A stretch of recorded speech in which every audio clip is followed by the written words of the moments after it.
Yeah, Rap Radar Podcast, Elliot Wilson. It's B-Dot. B-Dot, what's up, baby? Was with the Kang, bitch. VIP's here, What's baby. energy? What up, Tip? Yes, sir. He got his tea, you know, he settled down. Yeah. Tip, man, you omnipresent out here, man. So you made this shift to me where it's like, it don't, like, some artists, like, they're only really relevant in the culture, like, when their record's out, they got the hot single, they got the current record. Like, you sort of in the last couple of years with the moves you made, like, have made yourself like this person who's like omnipresent to our culture, like and always like to me it's like the joke they used to have about like when Chappelle used to be like, what does Ja Rule think? Like I feel like we move as a culture like what does Tip think about what's going on? Like you know what I mean? And the moves you made, like what has this transition been like for you? And do you feel that? Do you feel like in the last couple of years you've sort of like transcended that? You're not just an artist that's based on the album cycle or whatever music you have out. Well, definitely in the last couple of days, I tell you. You don't say. The last couple of days, yeah. It's been a lot all of a sudden, you know. But now I think the last couple of years prepared me for that, though. I made a conscious effort just to try to become much more active and involved in the things that affect the people that I represent in my music in their communities. You know what I'm saying? Yeah. And there was a lot, you know. I believe it may have started.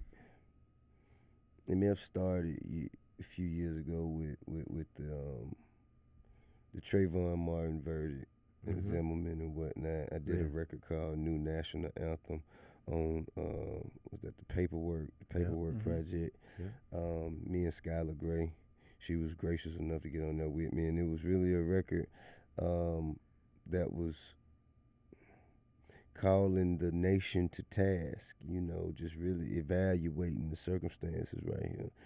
And so from there, you know, there was the campaign and all the derogatory. Yeah. Well, nah, even before us else, there was the derogatory campaign that, you know, Number 45 had ran to get elected, and how he kind of galvanized hate groups and white supremacy leaders, and how he used that influence physically against a young lady in one of his rallies.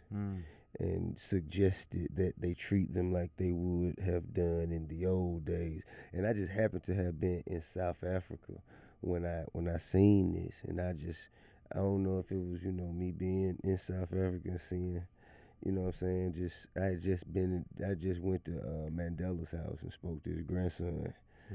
And that night I saw that, and then, you know, I think that's when I got on my IG and told him, you know, I told him how I felt.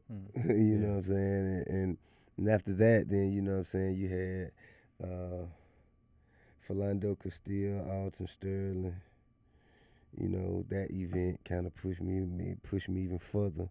Yeah. You know, and then I feel like I can't just, you know, talk. I got to do something.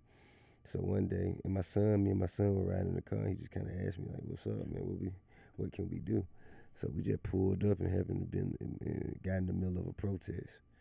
So then you had that. Then I just said, man, I can't just make music. Oh no, what happened was after the Philando Castile and Alton Sterling incident, radio stations had asked me, was it all right if they played my new song? I'm like, what new song? Oh, the new national anthem. They went back to that, right? Yeah, I remember that. So then they went back to playing new national anthem. I was like, that's not a new song. It's a song 2 years old. So that told me that there was a need for that type of music. You know what I'm saying? To kind of narrate our circumstances and you know, be the soundtracks to what we're going through. And that's when I stopped working on the Dime Trap, because we was about to put that out. Yeah. And said, nah, man, we finna focus on this project, Us or Else. I did one record, and I did two more, and they just kept coming. EP into a full length. From an EP to a full length joint, just because it was so much on my mind and on my chest, and the songs came out so effortlessly.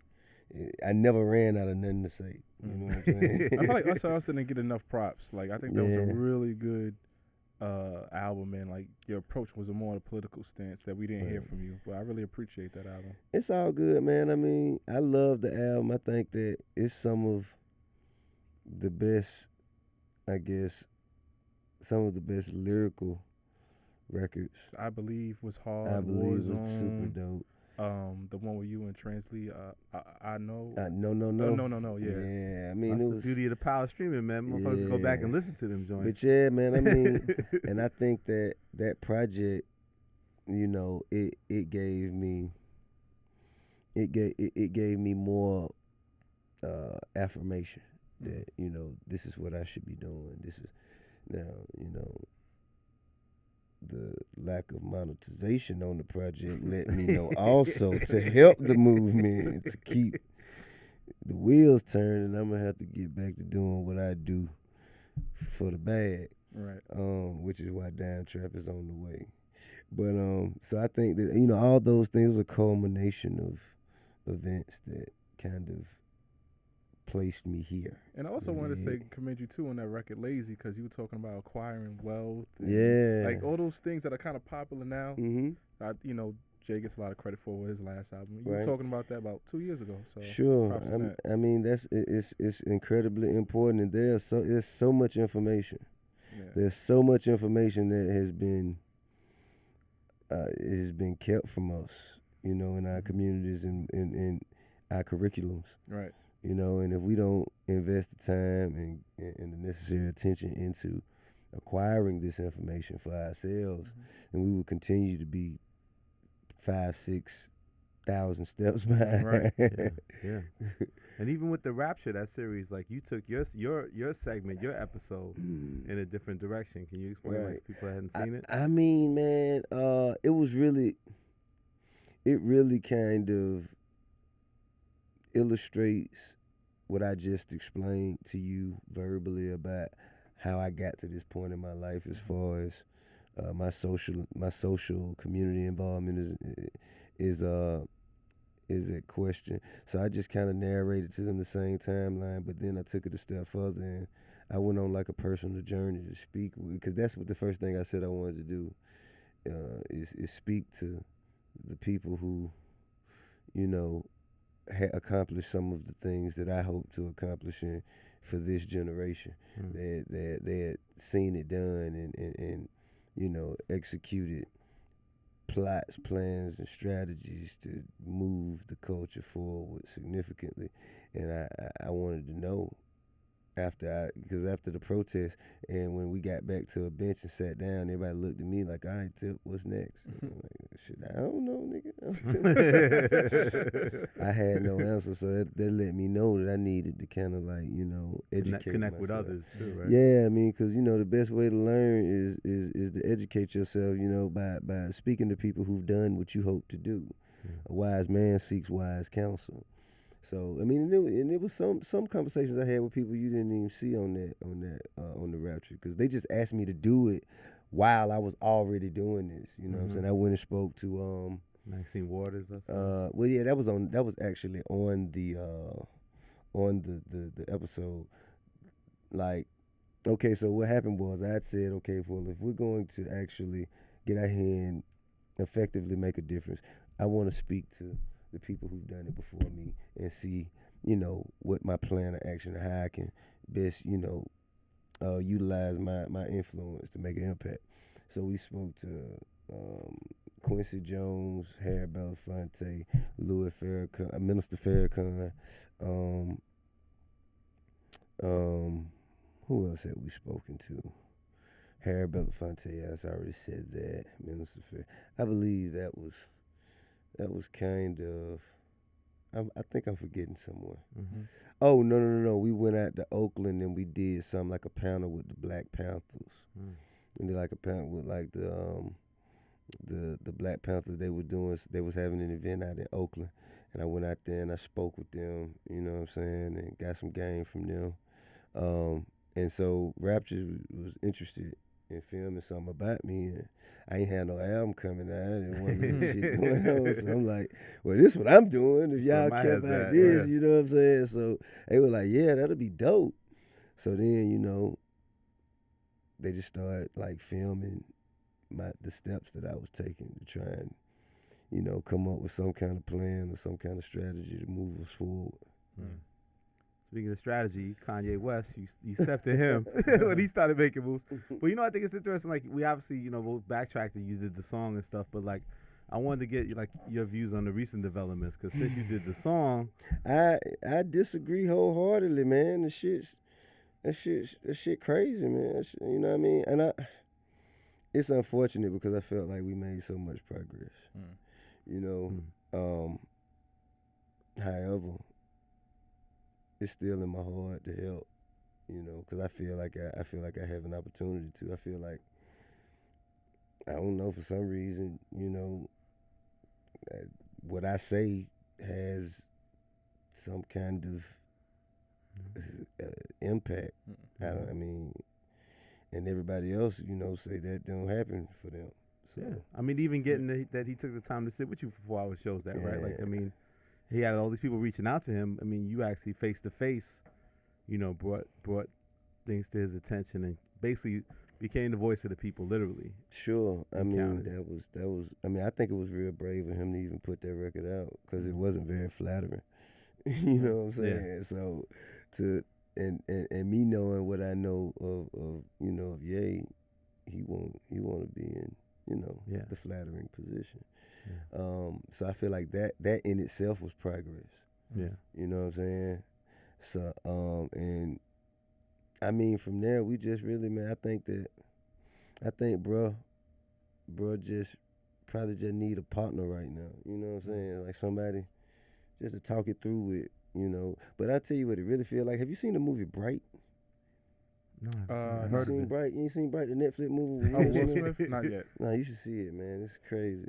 It's about prophecies and, you know, chosen ones, and, you know what I'm saying? And it kind of remind me of that.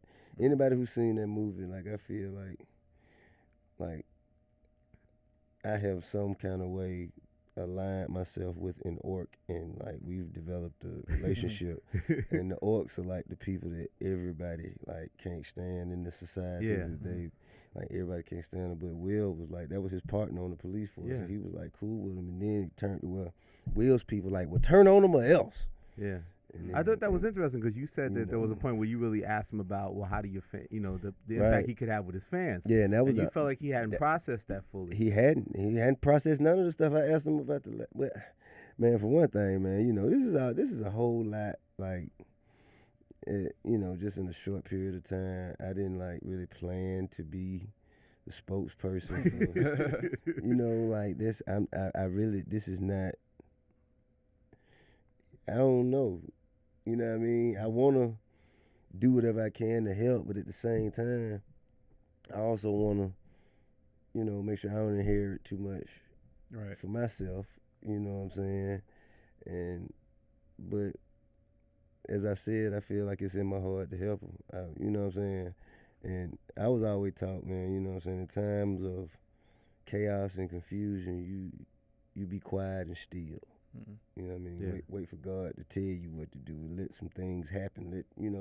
Let shit settle a little bit before you just be quick to react and just, you know what I'm saying?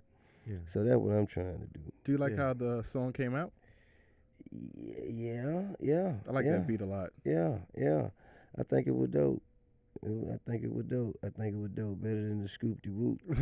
Yeah, you hate that. You hate Lift Yourself, man. Come on, Tim. I love everything until the Scoop de Whoop count, man. That's the condescension from that record. It reeks, you know.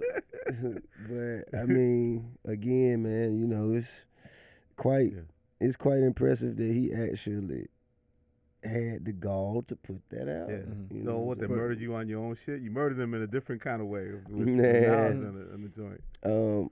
What about the recent thing with the TMZ interview, or even the Charlamagne? Like, I felt like the Charlamagne one put him in a better light, and then the TMZ thing took it the other place. Listen, man, right? The longer you hear bruh talk, the more sense he make.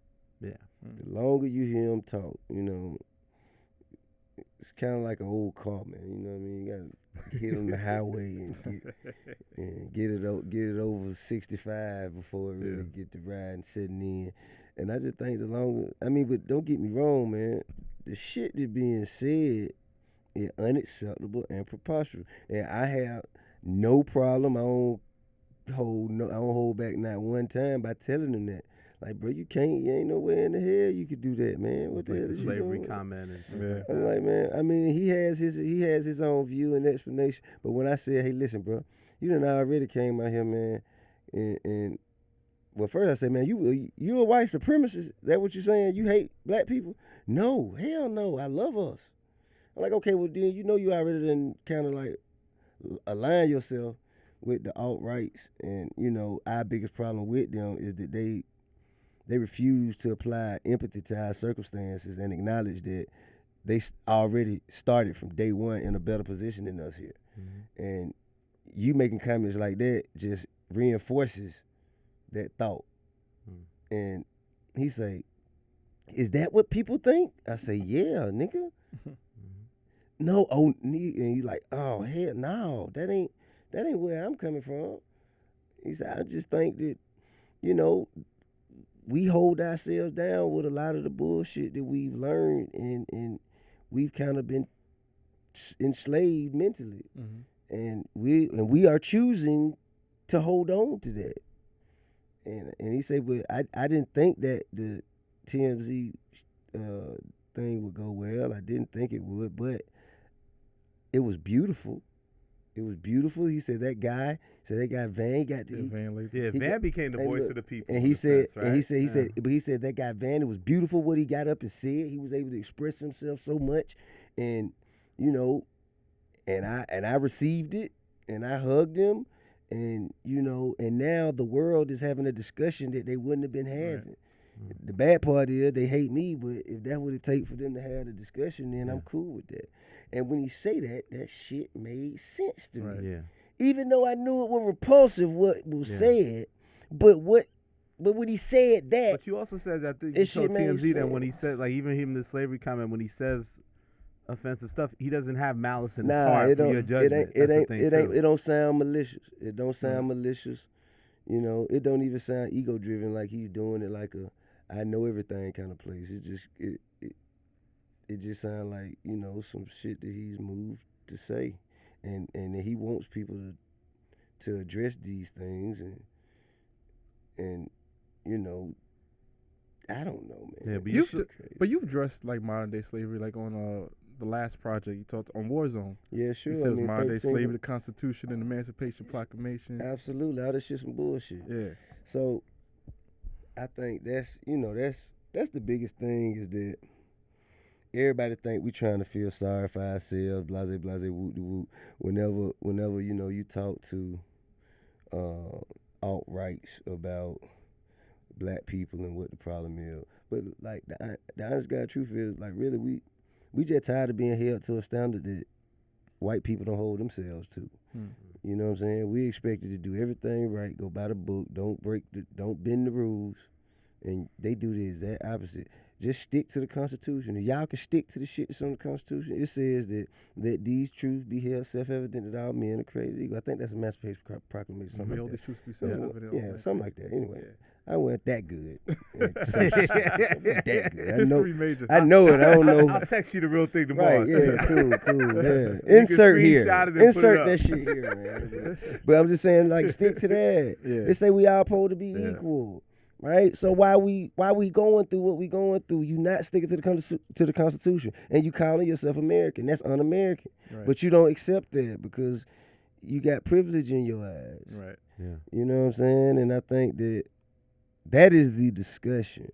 Like, that is it.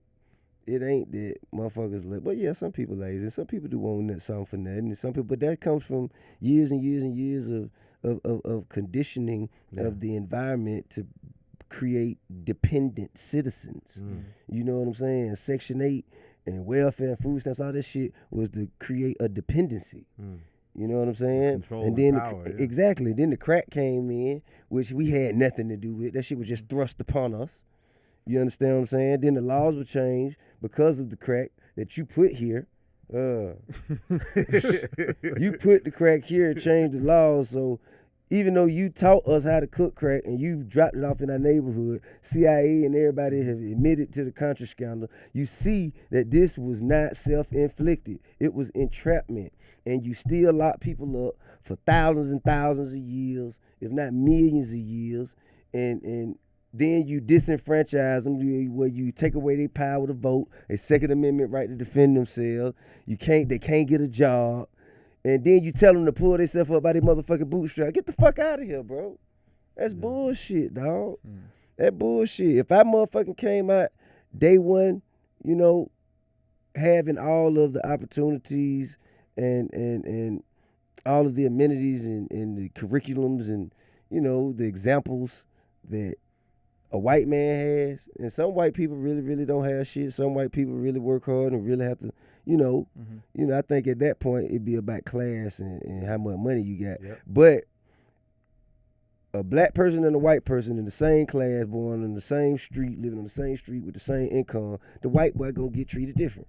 You know what I mean? And that's unconstitutional. That's un-American to do that. Right. But you continue to do it, look the other way, and you say this the greatest nation in the world. That shit got to stop. Yeah. Right. That shit got to stop. But not for nothing, you and Kanye, you guys have a long history. You shared Grammy together. Yep. You also was on your first album. He did 2 tracks. Yeah, he did. On Trap Music. So wait. Well, it was my second album, but he did 2 tracks on Trap Music. On Trap Music, yeah. Okay. I said I'm just doing my job. It was my first T.I. album. Hey man, I appreciate it. That was a jamming ass record, man. That was a jamming. Let me tell you record. something. That was the other record. Let me tell you something. That was very special to me too. All right. So you guys gonna do any more collaborations? Because it seems like you have chemistry there. Yeah. I mean, yeah, man. When I get a chance to get in front of him, we gonna work some more. We gonna work. It'd be the easy part. You know what I'm saying? His beats are dope. My rhymes is fresh. So sounds good over those soul samples though, Tip. Appreciate it. Appreciate it, man. Something else sounds good is that Meek Mill is home. Hell yeah, my little brother done made it to the other side. Finally. You saw him finally, right? You said you I went and checked him out. Yep. Yeah, it's great, man. He's accepted his responsibility. I was gonna say he's transcending his role. Yeah, he's accepted his position as far as using his story and his platform and what has happened to him to, try to help people that are in his position without his spotlight. I think that's commendable. Right. Because you phoned him when he was on his way to the game? Nah, man. We had that video came from a while ago. Oh, okay, I just never put it out. That was more like when he first came home. I mean, excuse me, when he first got locked up. Yeah. It was a while ago. I just didn't put it out because I didn't think it was tasteful. Oh, he was like saying, I told you this. Yeah, talk about that history. He had met you around the time when he first got that charge, right? Yeah, we met, man. Me and me, been about 10, 12. When I was working on Paper Trail. Yeah, because he was in your videos and stuff. Yeah. I met him then, and we clicked immediately, and shit, we was locked in. Then I had to do my time. He caught this case, and so what I'm saying. We both bounced back, and then it was time to time to take off and do the deal, and I got locked up again. Yeah, and so at that point in time, he had an opportunity with Ross to take off. Yeah.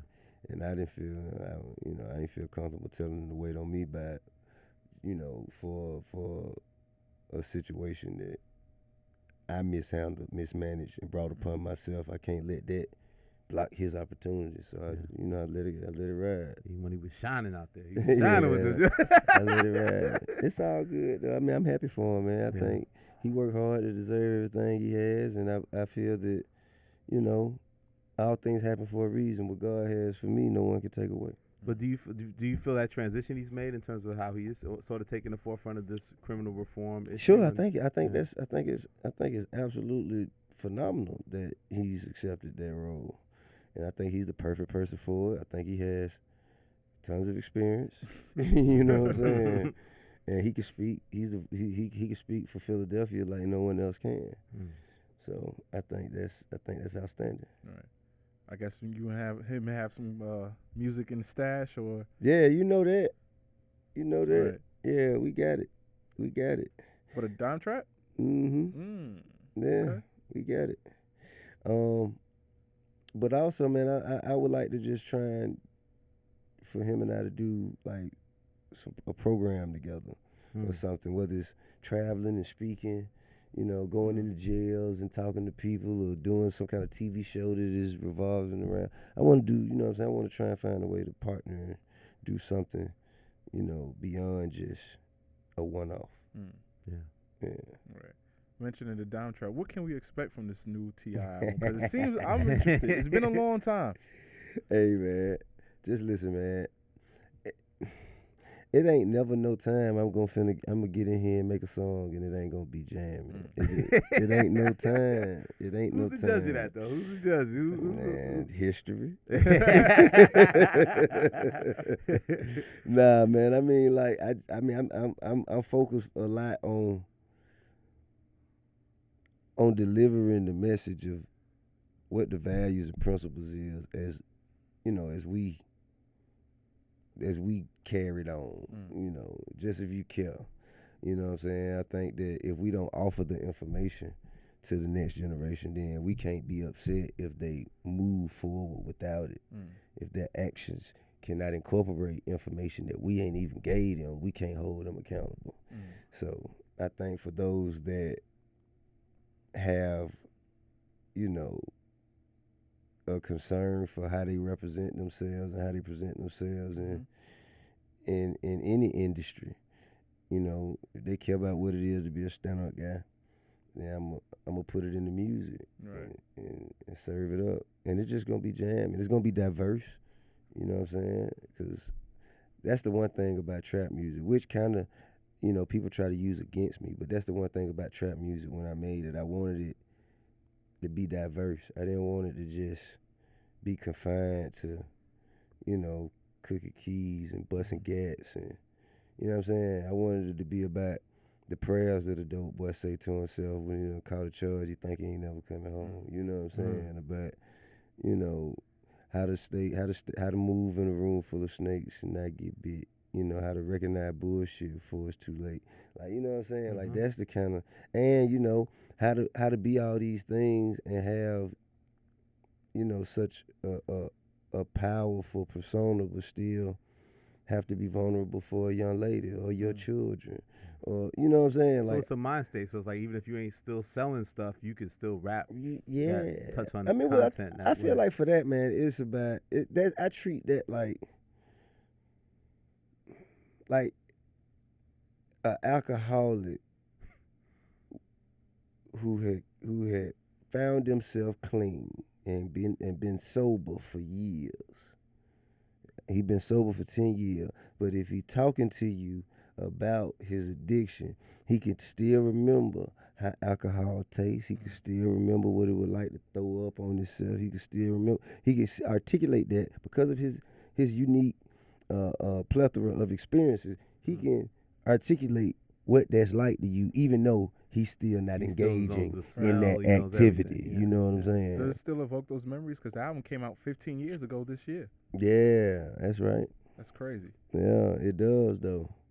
It does because because it's just as much of a high for us as it is for the junkie. You know what I'm saying? Imagine coming from nothing, man, and figuring out you can take $50 and turn that into $120, and take $100, turn that into $250, take $200 and turn it into $600, and going on up at 14, 15, 16 years old, continuing to do that and learning the principles of profit and loss.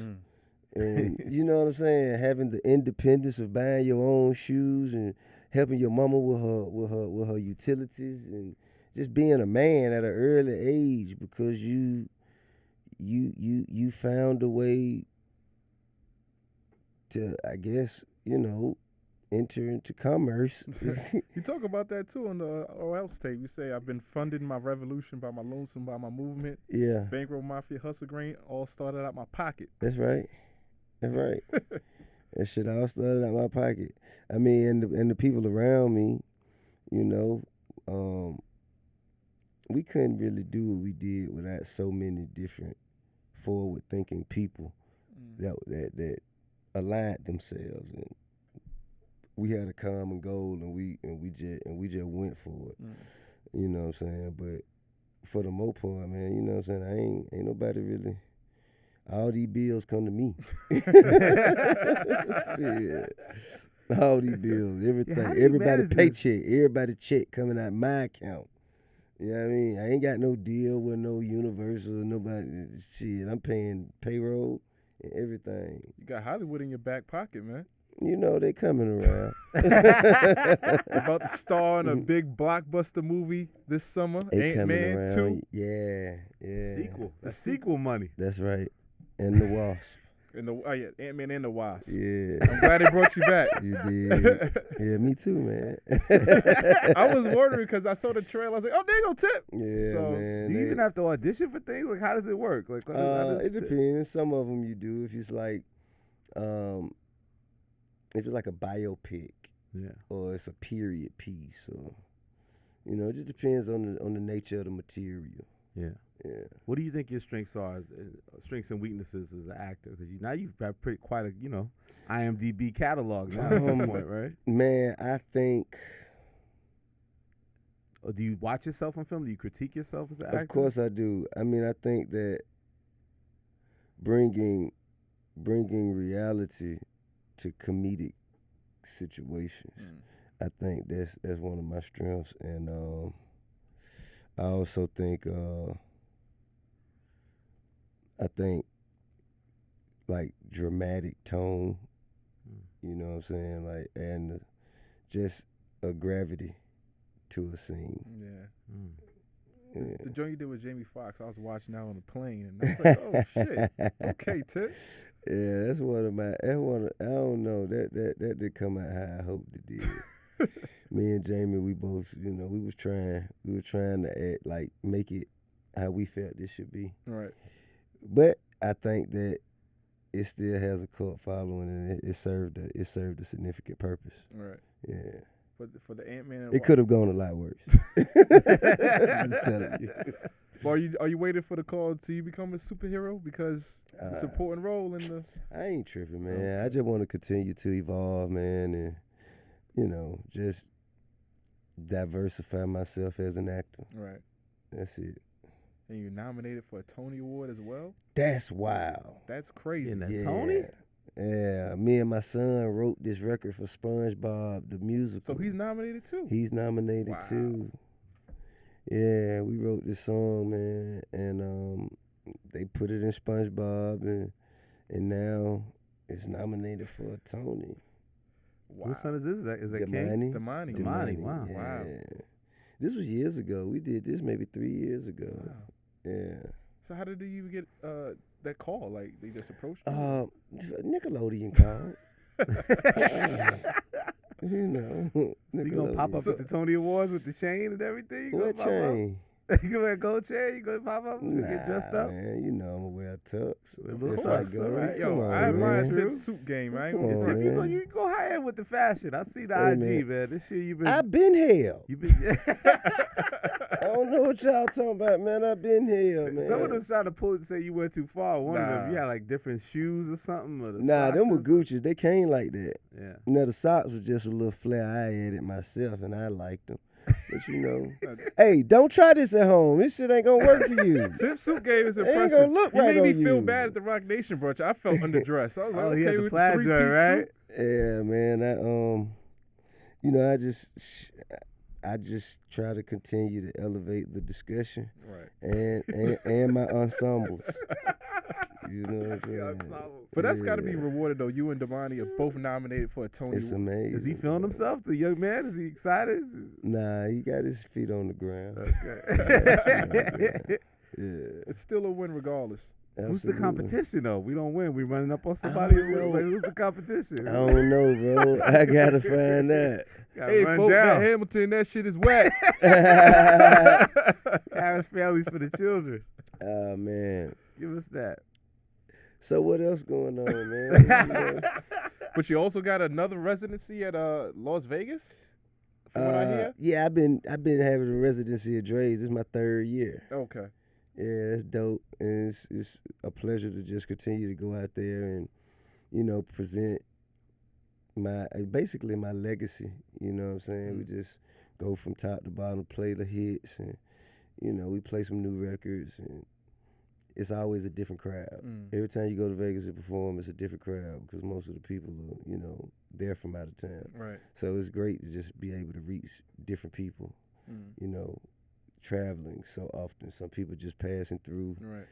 From country to country. And you never know, you know what I mean? So that's a phenomenal opportunity and a great relationship. Do you miss the opportunity to, I guess, perform those B-side cuts, like the deep cuts? Yeah, I mean, I do some of them here and there, but I do though. I be forgetting about them because when I make an album, right? Like right now, I'm listening to all of the Dime Trap records. You know what I'm saying? I just listen to it. That's how I sequence it. That's how I know what's good enough, what's not, what need to be improved on each record, and just come up with the story for the record, listening to like the message in each record and kind of create a narrative. So I listen to it so much when it's finally like done, packaged, and it come out. I don't listen to it no more. I ain't like I listened to Urban Legend about 3 weeks ago, just haphazardly. You know what I'm saying? And I was impressed. Like some of this, I was like, damn, that's me. I was jamming. Kang is another one. Like I ain't heard them. I ain't heard these records. So when I hear them sometimes, I be like, damn, I would like to perform that. But I don't know it. I never understood it with rappers say. I don't remember. Like, man, I've done at least 1,000 songs. Right. I've done at least 1,000 songs. Not that have come out, but just, songs that I've recorded. And it's a lot. Yeah. It's a lot, especially the ones you haven't listened to as much as the others. Yeah. But I think you can still get it done though. You can still get it done. If you give me an hour. Just give me an hour. I listen to it and I have it. Has the way you work changed through the years? Like, how do you stay inspired? Do you work as fast as you used to? Like, what's the process like for you? It spurts. Sometimes, I have streaks. You know what I'm saying? I have streaks where I have the hot head, and I just spit out like 3-4 songs in a session, and that might go on for a week or two. And then I might just not feel like going to the studio, or I know when I don't never really get like a conventional case of writer's block. I get like the way I'm saying the same shit over and over and over again. I keep like kind of making songs just giving the same message. Then when I know, man, I'm tired. Same kind of cadence, the same the same message, tone. Yeah. So then I'm like, all right, I need to take a break. So I take a week or two off, maybe a month or two sometime. Then I go back and I had a hot head again. It depends on what's going on in my life and, what I'm motivated by at the time. You mentioned unreleased. I know you have like a can of records that we didn't haven't heard. And then even like the Migos Stir Fry, that was like your record, right? Yeah. Now you wanted wasn't that really gonna be like a single for you? Cause you performed it live or something, right? I don't remember that. Okay. No. I thought you did it once in the club with Pharrell or some performance. I don't remember that. It might have been. I don't know. I don't recall. But either way, did you know that Migos was gonna that Pharrell had brought it to the new generation? I didn't, but I like they hook better. The thing was, we couldn't never settle on a hook. We could never the hook just never did seem ready, complete to me. And me and Pharrell, we went back and forth about it, and he got tired of my shit, and took it to me. But it's a hit record, man. I just thought about taking their hook and putting it with my verses just to put it out and see what I think. I thought about doing that. But does that happen a lot too? Like, what? You have records that you've been sitting on that not become often, hits? Or? Not often. I mean, this is the most significant or memorable one, But it's cool though. I'm happy for them. I think what they doing is great. Right. What about I was before I forget, you mentioned Urban Legend. It seems like there's like this ongoing debate between trap music and Urban Legend, between T.I.'s best album. Which one would you?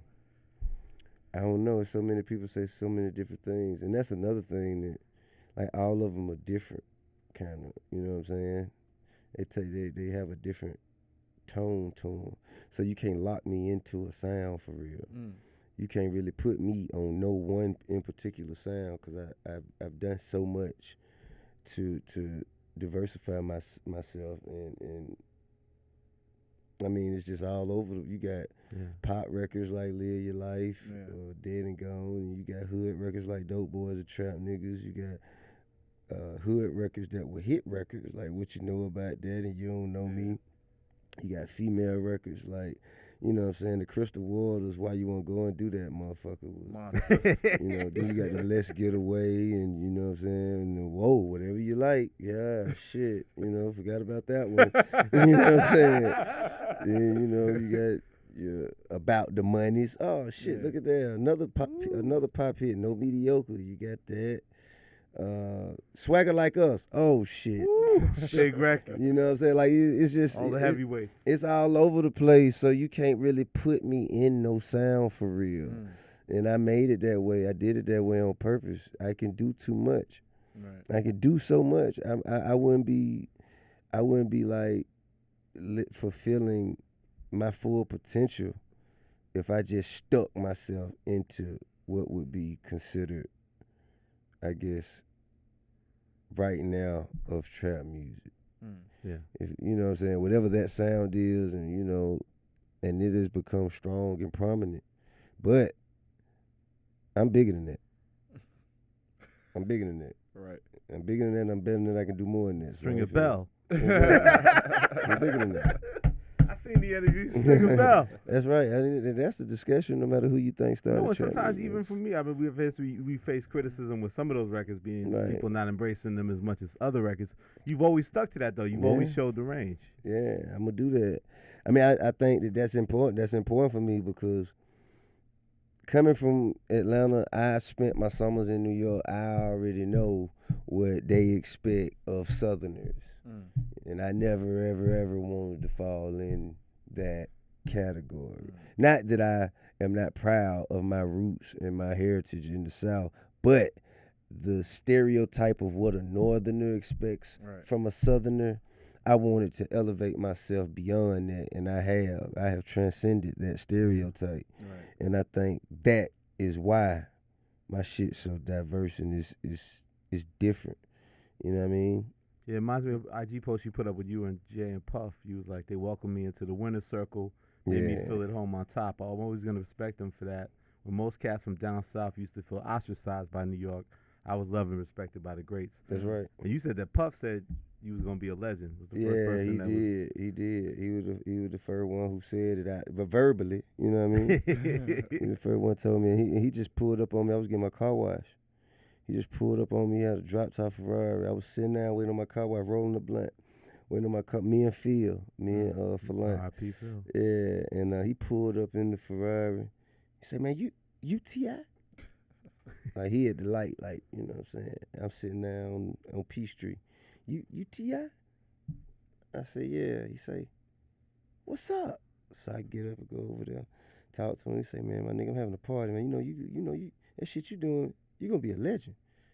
I say, all right, from your mouth to God's ear, man, I appreciate it. Did you have a record out?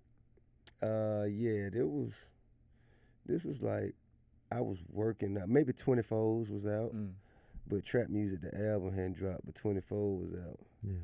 So, so you know what I mean. That was the beginning of our relationship. Then we go to his party that night, and we get kicked out for fighting.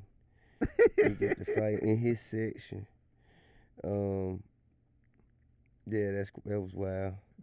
And so you know what I'm saying. We just developed a relationship.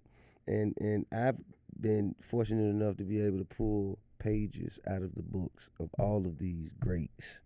You know what I mean? From Jay. You know, Jay has, you know, probably been more conversational and sharing more of the blueprint, you know, with me than I expected him to ever be. You know what I'm saying? And Puff too, and Russell Simmons, and you know, just so many people that I can always just call on and depend on their experience and expertise to kind of help me navigate my way through whatever I'm going through. So that's dope. Yeah, when you look back, how did you build this? Like, because if you know your first deal didn't go well, was that like almost a gift and a curse, right? Like, because then from that point, you know, with Grand Hustle as a label, everything.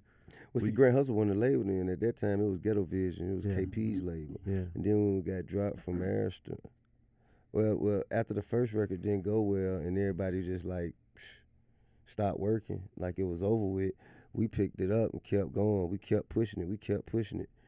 And we didn't call the label for nothing because we knew they weren't going to do nothing. We just kept pushing, calling radio stations in South Carolina, Alabama, Tennessee, Florida, and started spreading that. Yeah.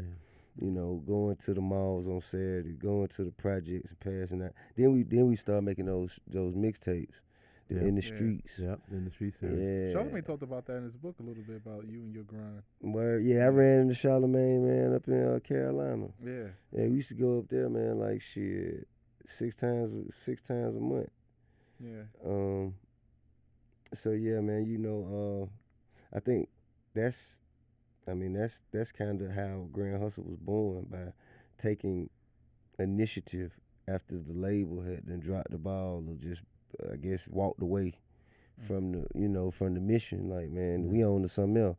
And we were like, nah, we not avoiding this mission. We keeping this motherfucker pushing. And we were acting as a label, so we wanted to be respected as a label. And when it came time for them to do what we wanted them to do, we said, shit, give us a label deal, $2 million, and you could just let us go. And, you know, they deliberated. You know, we went and had lunch, probably about an hour and a half. Came back and said, good news. I'm like, $2 million, baby. $2 million. We're going to let you go. Okay. Sure, that's good news. Excellent.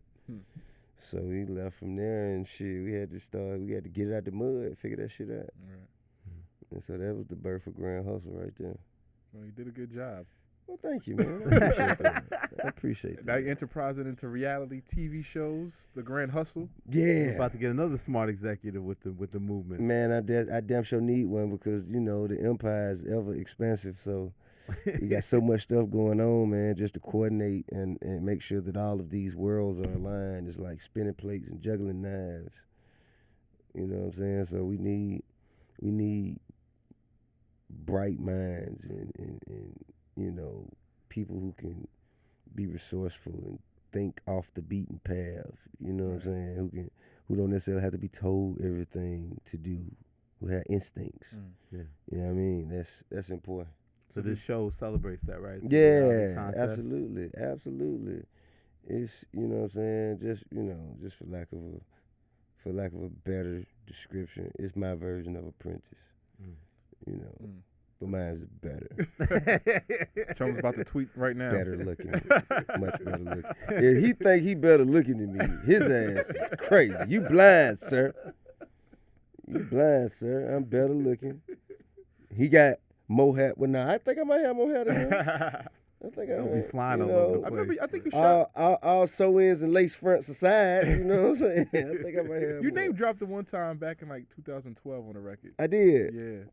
Forgive me. I think it's called I Need Dollars. It was over there. I need some dollars. Yeah, forgive me, man. Don't hold me accountable. I ain't know no better. But it's gonna be on BET, right? The show, the Grand Hustle show. Yeah. Okay. Yeah, it is. And you know what? Now that you mention it, you know what I'm saying, this time that we're in, you know, I've never seen a time where nobody wanted to speak with the president about that. Yeah. I ain't never seen it. And then, but it's stuff that still need to be done that comes from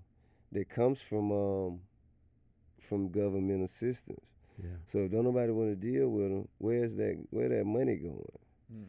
You know, so somebody got to goddamn get in there and get something done. And you said you would, but you got to have the right team with you, right? Man, I will, man. Ye asked me to go and holler at him with him or some shit, and I just don't know because I just don't know. On one hand, like I say, you know, a lot of good could be done to you know what I'm saying, to revitalize and fill the gaps and the necessities in our communities. You know, however, I just don't want to be, you know what I'm saying. Like looked as a prop, like used as like that first round when you met with a bunch of people. Yeah, I mean, like that. I ain't with none of that. And plus, before we can even get to a discussion, and before we can even begin from a place of understanding and I guess mediate within good faith, it got to be a mutual respect. We got to be able to see each other eye to eye. Like, tell them how we feel. If there's a blatant disrespect for my people and a disregard for our lives, and you trying to make it seem like certain people's lives are more valuable than ours, I can't even begin a discussion without that being addressed. Because that means you don't care if I live or die. So what make me think you're going to ever hold true to what it is we negotiate? So I don't even, you know, so that's I can't even proceed without that. Yeah. What is your family? I think your son was giving you encouragement. Like, what did your family think of how you've sort of taken on a lot more of these challenges outside of business and outside of the music? They were upset about the Houston thing.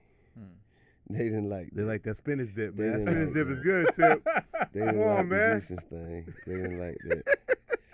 You know, but we made it through, though. And Ellie wants some spinach. And, you know, and then, that spinach dip is good, Tip. And then the Starbucks thing, you know what I'm saying? They were, you know, they like, hold up, man, you know. I need my macchiato. Need my coffee, man. What did a caramel frappuccino do to you, man?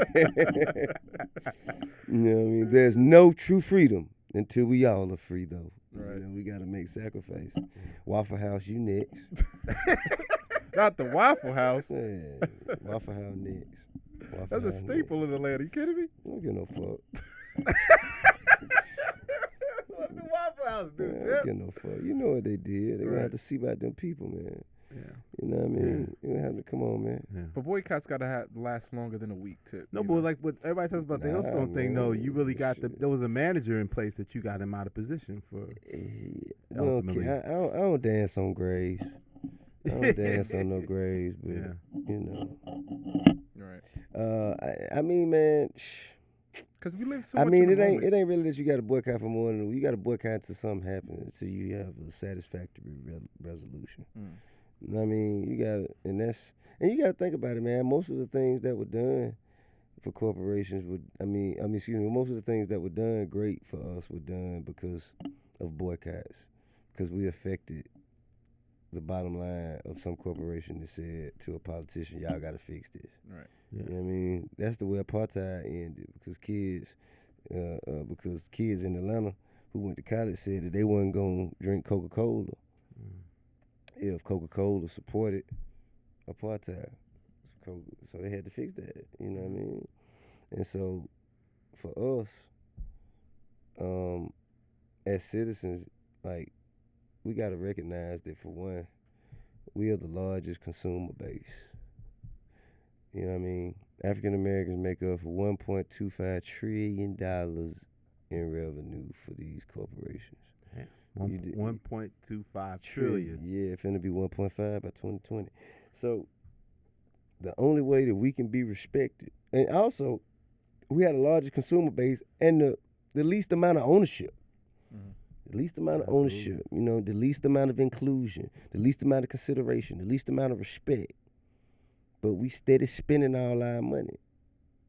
So if you're going to spend your money, the least you could do is hold these corporations accountable when something happens that's disrespectful, that's oppressive, discriminatory, like that's the least that you could do, because that's the only way we're going to affect change. You know what I mean? You're gonna have to, with the loss of life or the loss of finances, like one or the other. You know what I mean? The police is the problem. Okay, well, you gotta hit the corporation. You hit a certain corporation like the NFL. You seen what happened when the NFL started losing money. And they say, man, we respect these people's choice. Let them do what they want to do, whether they want to kneel, stand, whatever they want to do. You let them do that. Then Papa John got in talking shit, and then there you go, he out of here. Boom. You know what I mean? And then shit, you have to address the finances, because your labor, when you go to work, whatever you doing to work, that labor is your currency, man. You know, because when you work, you get funds. You take those funds and you use them to buy things. Mm-hmm. When you buy things, you make corporations rich. You keep people like something. Right. So you're going to have to hold them accountable if you're going to continue to work and part ways with your money. You know. That has to also be consistent, too, because I think about the Montgomery bus boycott. That lasted for 18 months. That's because over it took a them year. that long. Because it took them But that it also long. affected the bottom line. But, you know, it feels like, and I agree with your point, I just feel like the boycotts just need to last longer than a 7-day span or even longer. Well, which one are you referring to, though? Which one? Which boycott are you Yeah, referring all of to? them. I mean, nah, because the Houston thing was All right, 4 to 5 months. H&M, right? People were I mad still about ain't that. wearing that shit. I don't shop at H&M, but I see people up there lined up. Starbucks. It's lines around Well, the corner. see, now wait a minute. Now with Starbucks, I will say, you know, we entered into that. I will say that I met with the COO of Starbucks. You know what I'm saying? And you know, she reached out after I had my opinions. Mm-hmm. You know what I'm saying? I said what I said. They reached out to sit down, and I was extremely impressed with her and her approach, and just I got a good like a relieving vibe from her. Mm-hmm. You know, she's number 2 in charge, and she's over 8,000 stores, and she was just as effective. She said she saw her sons, cause she had 2 sons, and she's a black lady, went to Spelman, by the way. Oh, wow. You know what I'm saying? So that's why I eased up off of it, cause I just felt like she gonna handle it, and I honestly did, and I hadn't felt that way, before. But she gave me a list of deliverables of things that were being done, and she welcomed me to hold her to task. And we've been in communication ever since, trying to figure out how else we can partner and do things that will, reshape the way people think, and see if Starbucks can, start some more programs to, generate healthy dialogue and some forward progression in the community. But holding them accountable, like you Yeah, said. sure. Yeah. Once again, T.I. the negotiator. And that's just like your Instagram post or something like that. Because I remember like social media in the beginning, you was like, "What is this? Pools is tweeting like that." Like I remember Angela Yee put you on Twitter and stuff. Like, for real. isn't it amazing how like social media, like you really have this platform, like you found a way to like block out the nonsense and really use it. I got into a little nonsense too. You know what I'm saying? I had my moments, but it's all a part of the growing pains. That's the growth, Yeah, you was vicious in them comments. Yeah, I was going off. I used to go off. But nah, man. But we definitely appreciate you on I the front appreciate line, y'all, man. Appreciate bro. you taking the time, man. I appreciate y'all, man. It's always great coming here, man, and kick it around with y'all. So we got Tonys, we got movies. How do you keep track of all these projects, man? There's too much going on, too. Hey, man, we ain't even talked about all of it. You know what I'm saying? What we missed? Well, I got a television show that I'm producing with Kevin Hart. It's called The Studio. I didn't even know about that. Yeah. It's kind of like it's a workplace comedy, kind of like The Office, but set in the studio. You know what I'm saying? Like all the things that happen from sunset to sunrise. Wow. How do you kept busy too? How you guys get time to do this? Man, we lose sleep. What you mean? Are you hiring?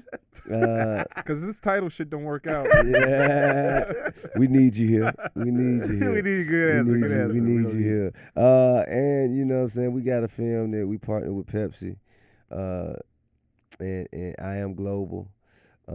It's a coming of age musical dramedy. It's called Glow Up.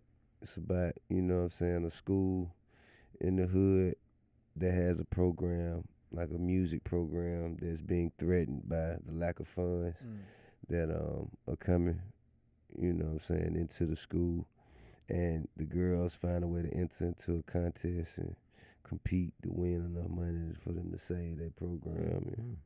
And, of course it deals with, it deals with the modern day issues in our communities that young ladies are going through. From teen pregnancies to, trying to fit in, and sex, and, then it also deals with the education of, you know, these cats who have a substandard curriculum, and they know it is, these educators that have a substandard curriculum in their schools, and they know it is, and they trying to continue to get funding to kind of, you know, compensate for that, but the bureaucracy just makes it more and more difficult. You know, so I think that's an important piece that we're working on. What else is there? ATL 2. That's real. That's real. Yeah. My wife loves ATL. It's a script. It's a classic. The thing is, we gotta make sure it's right. So the script is very, very, very, very, very important. Let's see what else. What do you think about when they meme you on Twitter or Instagram when they snatch you? Man, what can I say? Wait, what are they doing? ATL when Talking about he when he take the chain. I'm just happy that it still connects with people and resonates, man. It's still like relevant to their lives today. It's like our breakfast club. You know what I'm saying? And that's dope to be a part of that. Yeah. You know, I'm flattered and humbled by it, for real. There's plenty of TV shows and just stuff going on, bro. A coup is 10 years. This is our 10th year. What'd you say? It's our 10th year business, man. For a coup. They said when we dropped, we wouldn't sustain the failing retail industry. They also said no other artist brand could sustain the state of the economy. Now here I am in Dubai while Jason Jeter's in Rome or Egypt or wherever he is in the world, literally LOL in an old mall. Ha. Wow. Yeah, nobody thought that a coup was going to be real, man. Nobody thought. Well, here we is 10 years later. Here we is still in the double-digit millions. Wow. Woo. Yeah, and Hustle Gang, too. Hustle Gang, I think, 7 years old. And you know what I'm saying? We just blessed, man. We blessed. And I'm just happy that I can still, you know, do what I love for a living, support my family, change the standard of living for my family, and still be able to stand up for what I believe in, not compromise my integrity for nothing. And can't forget running for vice president. No, Kanye. No, no, sir. I have no interest, man. I have no interest in any formal political position, man. I just don't. But part of the mayor's team, Yeah, well, yes, the mayor transition team. Now that is, you know, Killer Mike. Yep. Yeah, me and Mike, man, we're part of the transition team. I'm in what is it? Affordable housing subcommittee, and also what is it? Jobs and opportunities. Yes. Other than that, that's it. But no, I'm saying, but see, even then, I'm not being paid. Like, it's not a political position. I mean, it's not like a position for real. I am just an advisor, and I'm fine with that. Well, you do got a lot of job openings coming up, so I'm fine with that. But I think that it's been an honor to work alongside Mayor Lance Bottoms, man. She has an incredible sincerity and just an unspeakable passion about fulfilling the needs of the community, because she's a product of that community. Me and her went to the same high school. Wow. You know what I'm saying? Not the same year, but you get it. Right. So I mean, like, she understands, like, real part of the community. Yeah, she knows what the needs are, and she's adamant about making sure that they're fulfilled. And that is refreshing, you know. That's refreshing. So it's just an honor to be able to do anything I can to help the administration. And that dime trap too. The dime trap coming. The dime trap coming. I think, you know, just prepare yourself. Thank you, Terry. Thank you, man. Appreciate you, G. Yeah. Rap Radar Podcast. Yeah, dig. Yeah.